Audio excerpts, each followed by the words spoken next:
बाप रोड खेलो नी चिल्लात का मारे रे हम मानी हम तो डरा गए नहीं हमरा लगल पुलिस हो।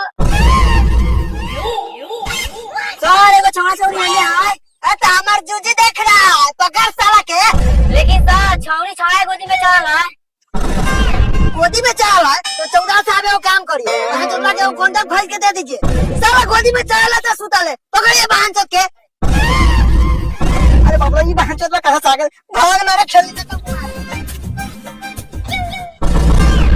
न्यू देसी मात्र 300 में फुल माजा खटिया से लेकर प्लास्टिक तक सबका सुविधा उपलब्ध है।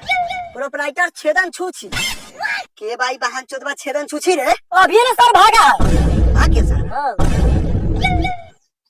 इस साला आइटम के है रे माल माल के ए मियां खलीफा जॉनी सिंह जानता है इसको बिग फैन मिलवाएगा ये कहा है नहीं चल चल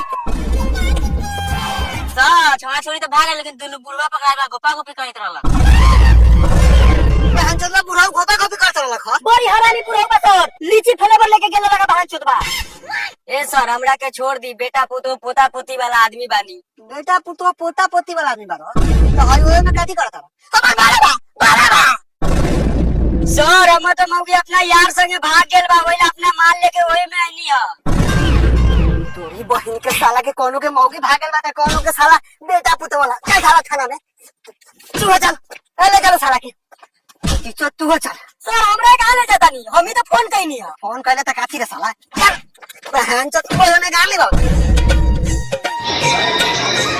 अगर वीडियो अच्छी लगी तो चैनल को सब्सक्राइब वीडियो को लाइक करें और अपने दोस्तों के साथ शेयर करें।